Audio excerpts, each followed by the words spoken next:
Primetime Local News, serving the Lakeland and Midwest regions. Welcome back to Primetime Local News. Josh and Abby in studio to bring you all the usuals as well as signal the start of the CPCA Finals. It's going to be a busy week, especially for anyone interested in rodeo sports and chuck wagon racing, obviously over the next couple of days. And fun to discuss some other topics like in the world of Disney, which can't disappear ever, it seems. Yeah, well, because they're launching their brand new streaming service in November or December of this year, and they've just announced that they're remaking a bunch of these oldish movies like Home Alone, Night at the Museum, Cheaper by the Dozen. They're remaking all of these on top of that streaming service. And adding, of course, to all of the animated features they're already remaking. So that is our question of the day then. What do you think of remaking Home Alone? Are you for or against? Whatever your thoughts are, please chime in on social media. For now, let's head out to Eric Bay. He was on location earlier. Thanks, guys. Well, today we've managed to book our ticket and take our trip through the Climb Through Time Museum today out here in Paradise Valley. Now, it's a pretty cool facility out here. We are standing in the old train station here as I speak, but the museum itself is inside a repurposed grain elevator, and you actually do go through time, climbing through the levels, and see what the community has put together. Very cool project. So we're going to be taking a look here at what they do have out here. But before that, we're going to go back to the studio where Abby will take a look at your local news. Thanks, Eric. Well, 2020 is just around the corner, and the B. Fisher Foundation wants to start off the new year with a bang, and our Jasmine King explains the event they have in mind. The B. Fisher Foundation will be hosting a major fundraising event at the Lloyd X, which doubles as a New Year's Eve party. They wanted to host an event they say has been missing from Lloydminster over the past few years. It was a group of committee members that kind of came together and just looking what can we do to really make an impact, where's a need that we can fill, and also at the same time fulfill some of our needs at B. Fisher. And we looked at the calendar and realized that there's a gap on New Year's Eve. There's not a big event that there has been in the past. That sort of event hasn't been on the radar for Lloydminster for quite some time. As the money is being raised for the B. Fisher Foundation, they have a project in mind that the donations will be going towards. The intent behind all funds raised through the event is that it's all going to be going towards improvements and upgrades at our network of residential homes here in Lloydminster, where many of our B. Fisher individuals live. They not only want to be able to offer the people of the border city a good time, but they want to make sure it is done for the people who need the services the most. It means a big difference for the individuals that we serve, and that's really the biggest reason why we're doing all of this. We're trying to make an impact in their lives, and it's a large amount of money that we need to raise to upgrade our homes and get the proper maintenance done to them that we need. This was one way we felt we could do a fairly major impact to them in a relatively shorter period of time. The tickets will be going on sale on September 3rd at the B. Fisher Center, and they start at $100 a ticket. Jasmine King, Primetime Local News. Adding expansive transit to Lloydminster is something City Hall has discussed for several years, particularly since Cold Lake began their own service 5 years ago. Here's Josh Ryan with a look at where the city stands on the issue now. Having the option to take the bus for Lloydminster residents is not a new conversation. It was part of the social needs assessment we did with the Lloydminster Regional Health Foundation. It was identified. It had been looked at previously by the city, but we've tasked administration to go back and take a look at it. The closest sample to observe is the city of Cold Lake, where there's been a transit service for several years. It's a north and south loop because the city of Cold Lake is spread out quite a bit. What we're trying to do is make our community livable and also affordable and make it easier on families. That is why City Council has had several discussions about that system. Council has been talking to other councils, administration has been talking to other administrations. Among the demographics that Copeland says have particularly benefited from the service are high schoolers. Kids getting out of school are utilizing the free transit to be able to get to their work, if they work after school. It's allowed kids to stay at schools longer and be involved in the sports programs. However, the cost of busing has kept Lloydminster from going forward with its own. I got a heck of a deal, but their operational budget continues in the $1 million to $1.5 million to operate that system. There is federal money available to buy capital, but the operations and maintenance is going to fall on the taxpayer. While the price tag is high, Copeland says the benefits outweigh that cost. We just treat it like we have with our deficit, utilizing recreation in our communities. Albers says before making any decision, more consultation will be needed in the border city. Is it able to meet the needs of most of the community? No, but in the same token, what does the community really need? And I think that's important, and we're trying to get to that root of that before we go back to the community and say, this is what it's going to cost to address that need in the community. We want to make sure we move in the right direction when we do move. Josh Ryan, Primetime Local News. Staying indoors during rainy days can be more fun with a furry companion by your side, and the Saskatchewan Federation of Humane Societies is trying to pair you with a new pod friend. The local SPCA is hosting an adopt-a-thon this upcoming weekend to tackle the main issue they face in having too many cats and kittens in their shelter. Cats is the biggest problem that we have, mostly because they, reproduce quite often. So, and they can tend to have, 4 to 10 kittens in a litter, right? So, sometimes it's a lot. So that's why we spay and neuter everything before they go. And and hopefully in some future, it'll be a lower number.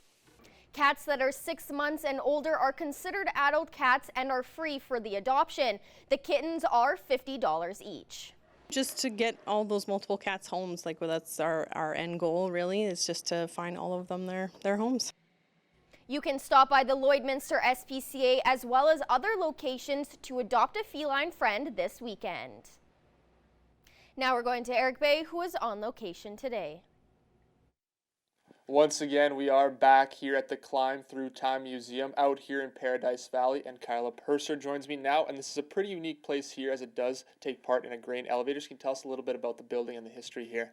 Well, the grain elevator, they were being torn down, and we had a community member and his wife that they really didn't want to see that happen. So they had this idea, and it seemed a little crazy in their heads, and it seemed a little crazy to everybody who they told, but once everybody got on board with it and understood exactly what was going to happen and how they could preserve the grain elevator, the community just came together and decided that this is something that they wanted to do, and they got together. It took quite a few years to make it actually come together and happen, but they built the ramps. Each individual room in the museum it's all done by different community members.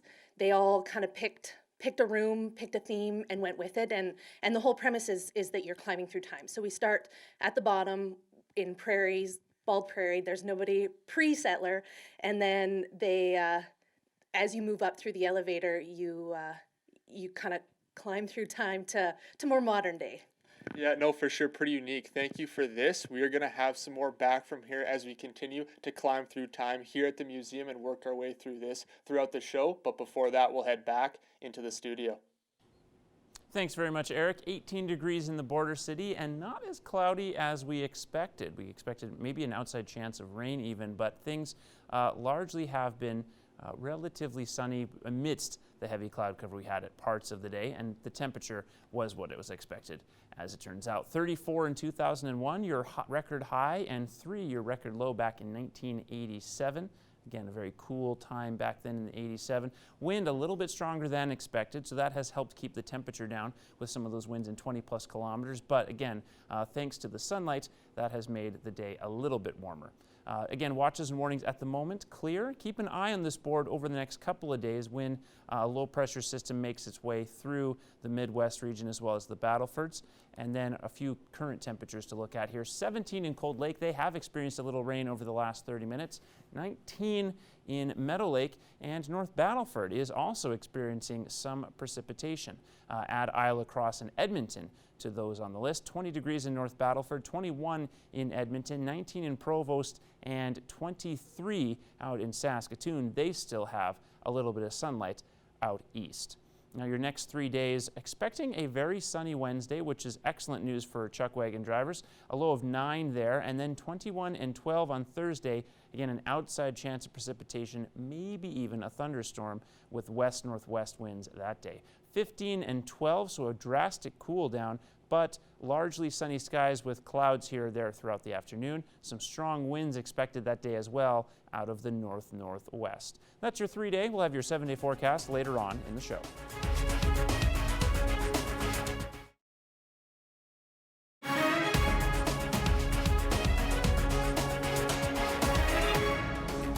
Welcome back. Well, the Canadian Pork Council has released a list of priorities for the federal election. The council says producers are asking for the federal government's collaboration to address 4 African swine fever priorities, which are prevention, preparation, response, and recovery. The council also wants Ottawa to establish a Canadian Pork Promotion Research Agency and deliver effective business risk management programming. It says hog producers also want the government to maintain competitive access to markets and further develop trade with Asian regions. And now we're going to take a look at your egg prices.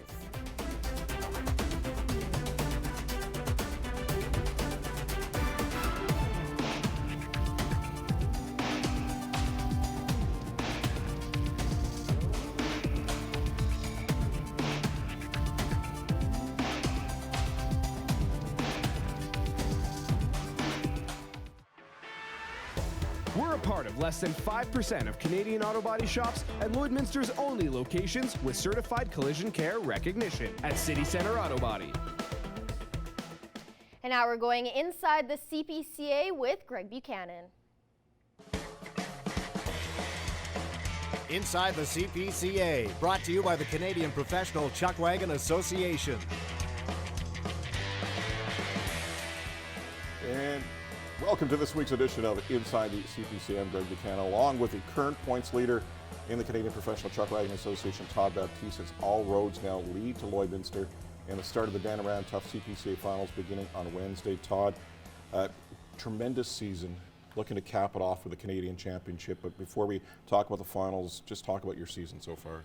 Yeah, Greg, you know, it's pretty surreal, I guess, yet for us, the way the season's been starting, the way the season has led up to Calgary, through Calgary, and now we're here at the Lloyd Finals. So, I mean, maybe after the races are done, and it might catch up to us at that point, but right now, as we're in it, you know, we can't be more than happier the way things have went and the way everything's just played out for us. The horse has been absolutely perfect, and barn crews helped a lot, keeping up with the maintenance of the animals, and the outriders have done their job each and every night. So, you know, it comes down to the finals, and this is where we want to be. So we got 4 days left, and we'll see what happens. Okay, you led the point standing since day number 1 in North Battleford pretty well. Is there one moment during the last 2.5 months that stands out and go, well, you know what, I have a special outfit, I have something special here?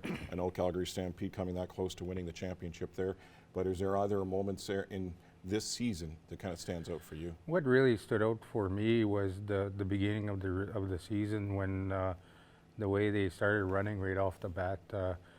I knew right off the bat, you know, if we were able to have that kind of success, things would just get better, and we built off that, and we built off the energy off of what the horse has been doing. This is the second year they've been together for us. So, you know, there's always bigger plans and better things, but, you know, the way it's been really good for us. And that is the current points leader in the CPCA. For Inside the CPCA, I'm Greg Buchanan.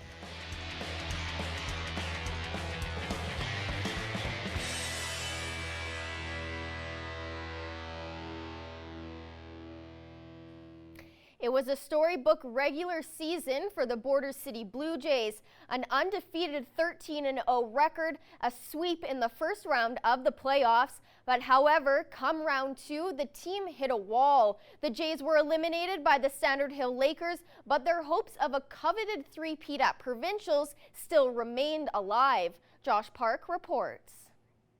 Just like the 90s Bulls or the 80s Islanders, the Border City Blue Jays were chasing a prestigious prize, the chance to be 3-time repeating Saskatchewan provincial champions and capture title number 3 right here in Lloydminster.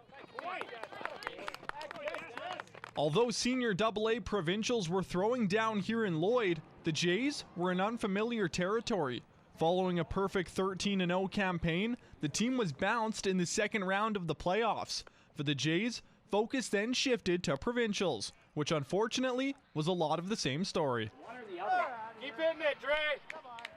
Yeah, we had a good regular season and then a good first round, and then, it just kind of came up flat when it mattered, I guess. The Jays finished the provincial weekend with a 2-2 record, which wasn't enough to send them back to the big dance. They did, however, pick up a win in their final matchup against the Carlisle Cardinals. The Cardinals stumbled early in the game, but were able to tack on a handful of late runs to make things interesting. The Jays did hold off the Carlisle team for the win, but still fell flat to their ultimate goal. As this season comes to a close, pitcher Colby Field reflects on the way things finished.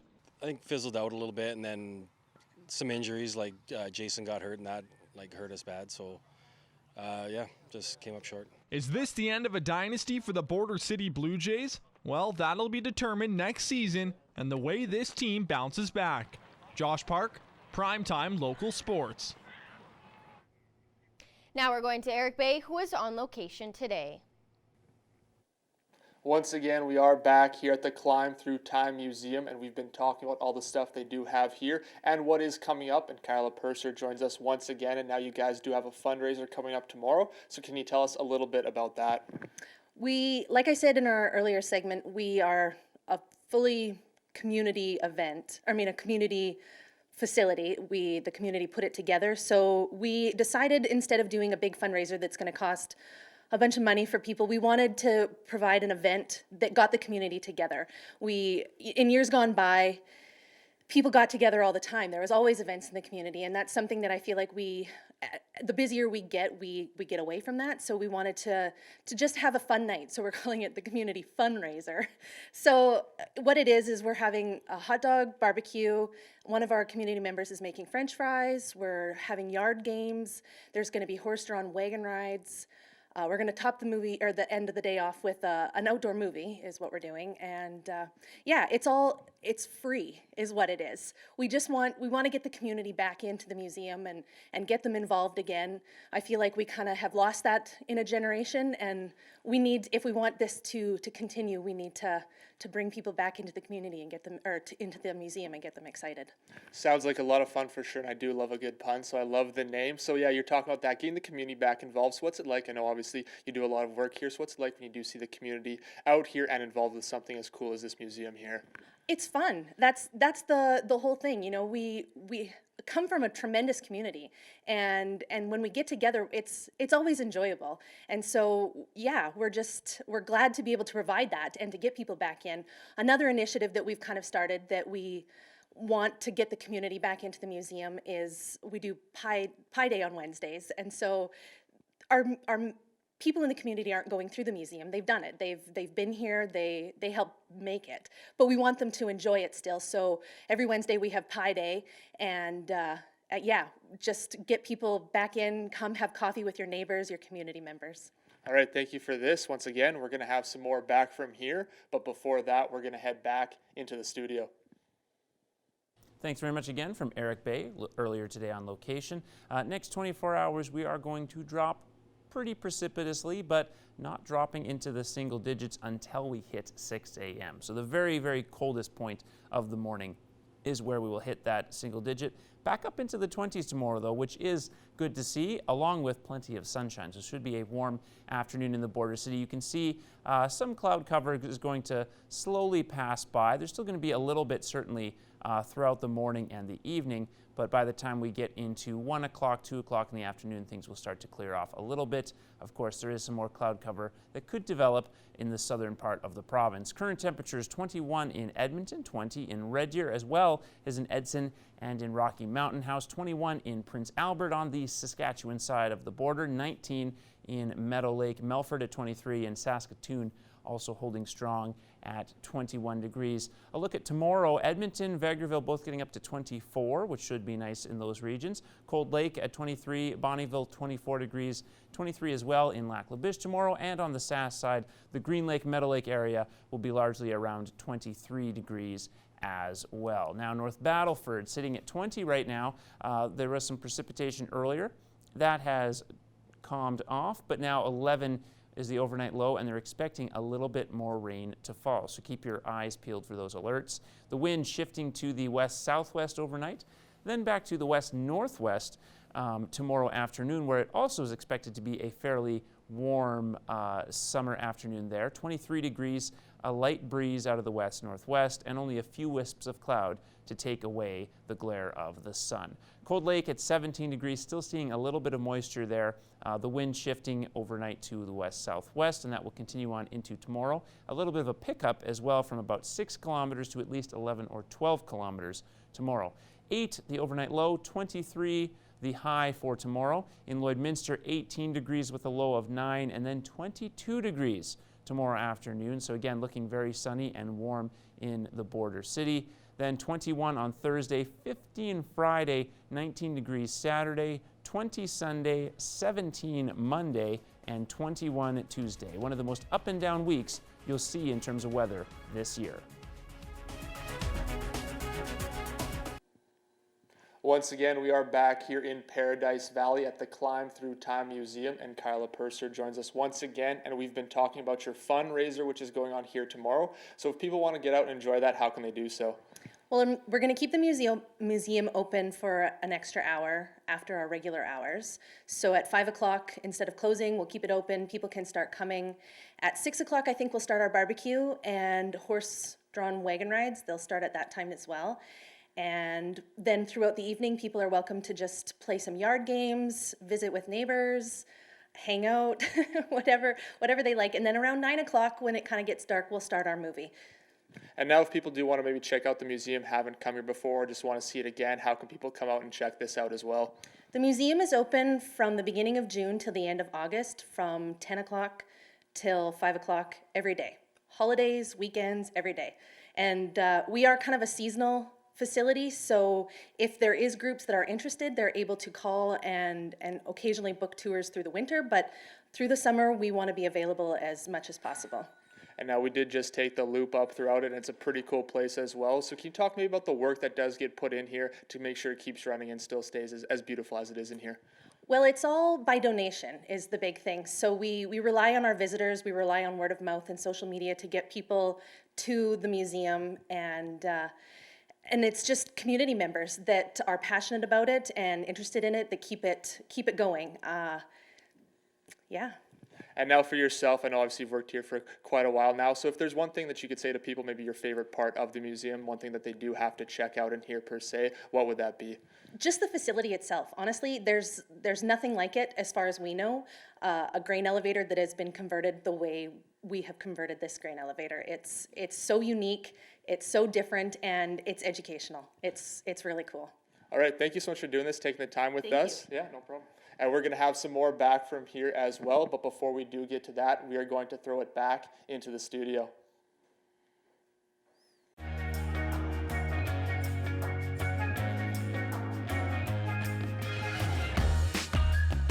So our question of the day has provided unanimous agreement. I don't think this has ever happened in the history of the show. What do you think of Disney remaking Home Alone for their new streaming service that comes out soon?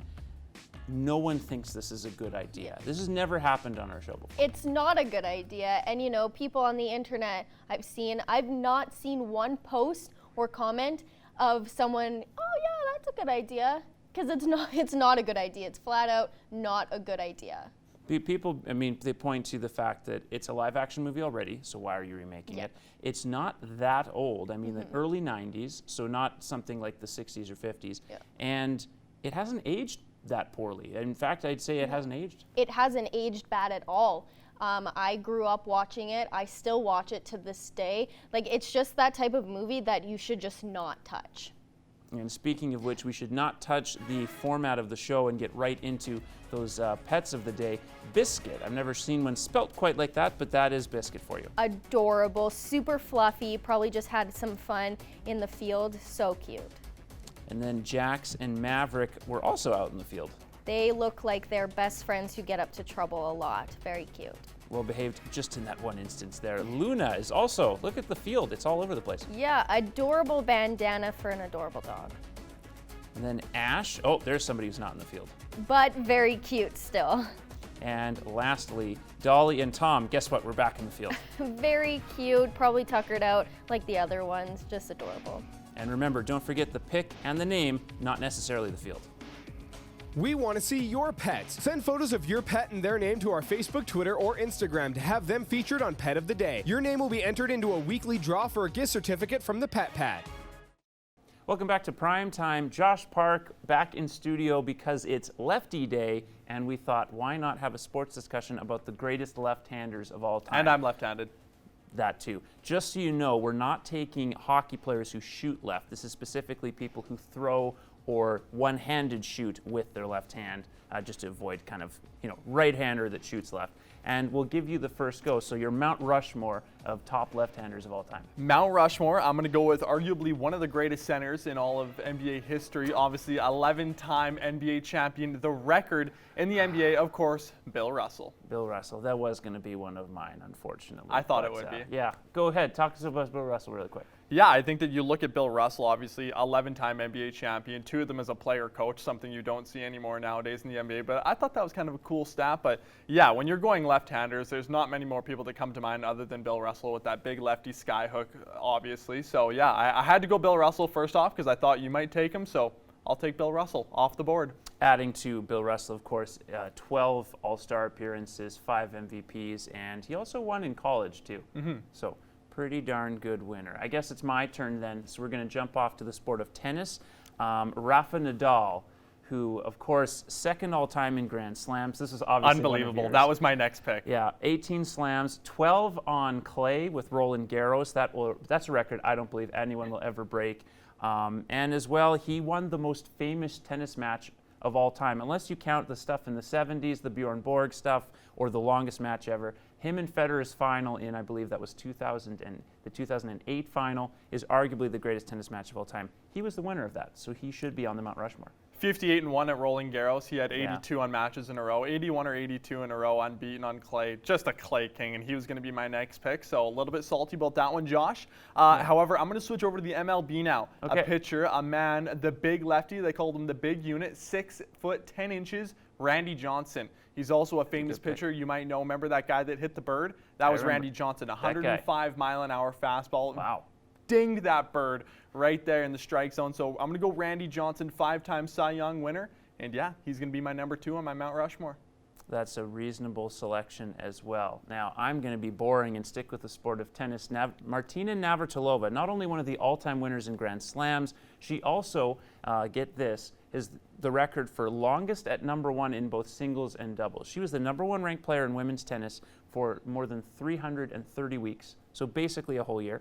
She was also the number 1 ranked player in women's doubles for over 230 weeks.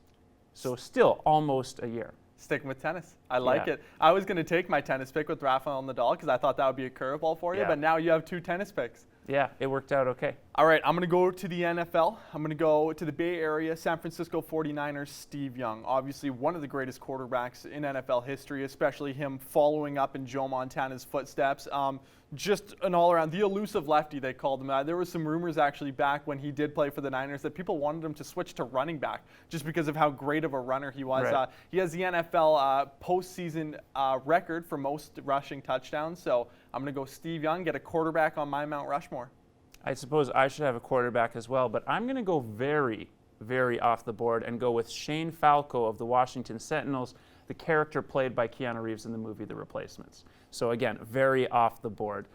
He is one of the greatest left-handed quarterbacks of all time. Went from scraping crap off the bottom of a boat to falling in love and wooing Annabelle Farrell, the cheerleader, and beat, as leading a group of replacement players, beat an actual NFL team out in Dallas in the fictional world of The Replacements.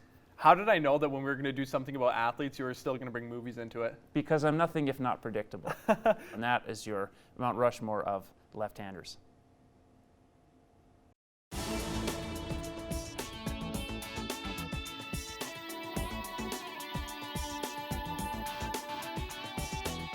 I'm Justin with Boom 101.9 and 93.7 Wayne FM, and here's what's happening.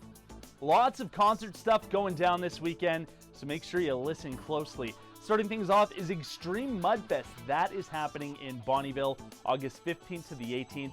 It is going to be a party. It is 4 days fueled with muddy fun. Plus, you got Tim Hicks and Default headlining with a whole bunch of incredible openers. Weekend passes are starting at $105, which is a huge bargain considering what that gets you. You can grab your tickets over at extrememudfest.com.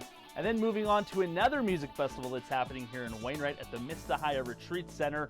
Come by the Hills Music Festival. You can grab your tickets online over at comebythehills.ca. There are a ton of acts performing. You got the Northern Pikes, JJ Shiplet, Angel Forrest, and Stephen Fearing, just to name a few of the many awesome artists and feature artists that are going to be there. Make sure you check that out. It is going to be a good time. And then switching our sights to the end of the month in just a few weeks here, you have Lloydfest 2019 happening. It's going down August 24th and 25th over at Lakeland College. Get the family out for an amazing weekend celebrating culture and heritage. I'm Justin with Boom 101.9 and 93.7 Wayne FM, and that's what's happening.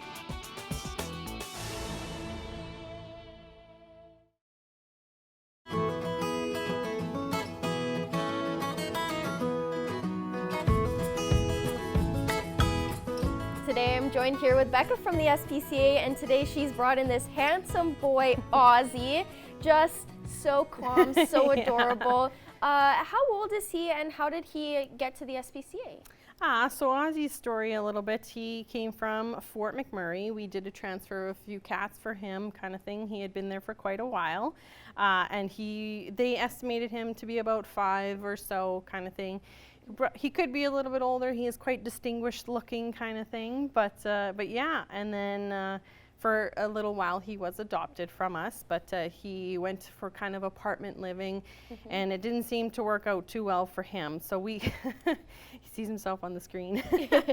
And so yeah, we really think that Ozzy would be best suited in like farm life. He seems to be a farm kind of dog, outside living sort of thing. Like the previous doctor did say he did destroy a couple things in the apartment, and really seemed to have a little bit of separation anxiety that way. So that's why we kind of think, and he's just truly himself when he's outside. Yeah. So we really think that he just loves being outside. So like a farm life, or like someone who lives on an acreage, or even just has a backyard. Yeah, I think so. Even, like it seems to, if he kind of has his own space and can do what he wants, he seems to be a lot more comfortable because he doesn't really destroy anything at the shelter. He pulls quite a bit on the leash, so I don't think he ever really had much for training in that aspect. But yeah, like he doesn't wreck anything, and it could be the company of the other dogs kind of next to him as well too. So that could be why he's doing okay there as well. So is he, we established that he is not good with cats. Yes, Is he good with other animals like dogs? It seems the larger breed dogs he's okay with. I think if they're not like puppy bouncing around in his face, he's okay. Little dogs he doesn't really seem to care for either. Cats he definitely has a bit of a prey drive for, unfortunately. So he can't be around any kitties. So if it's farm life but there's cats around, it's probably not a good mix it any either, but yeah, like I said, definitely no kitties, unfortunately. And speaking of cats, you have your adopt-a-thon this weekend. Yeah. Just want to quickly mention what that is. Yeah, so it's a Saskatchewan-wide event. So it's called Clear Our Shelter, or Empty Our Shelters, and so it's based strictly on cats, because everywhere, every SPCA you go to, it's always cats everywhere. So our adult cats, 6 months and up, that they're all going to be free.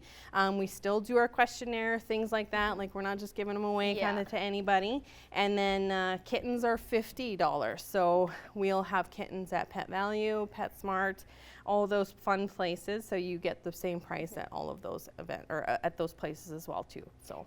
And for your shelter specifically, how are you doing with numbers, dog and cat wise? Dogs, we're actually doing a lot better than we were a month ago. It's just Ozzy and 3 more neighbors next to him. So that's really nice. Nothing in the back, anything like that. We have 1 pup and foster kind of thing, but that's about it. And then cats, we're full. You know, we got litters of kittens everywhere, so we're going to have lots of kittens for this event as well, and lots of adult cats as well. Basically every kennel is full at the shelter, so we're hoping to have basically every kennel empty as well. And really quickly before we wrap up, is it all weekend, Saturday, Sunday? Yeah, Saturday, Sunday, the 17th and 18th, of this week, and that's it, All right, well, thank you for coming in and bringing in Ozzy. He was very good. Very good, very yes. Good boy. Pet Project is brought to you by Quick Pick Waste Disposal, Lloydminster's #1 waste and recycling hauler. Quick Pick is waste collection you can depend on.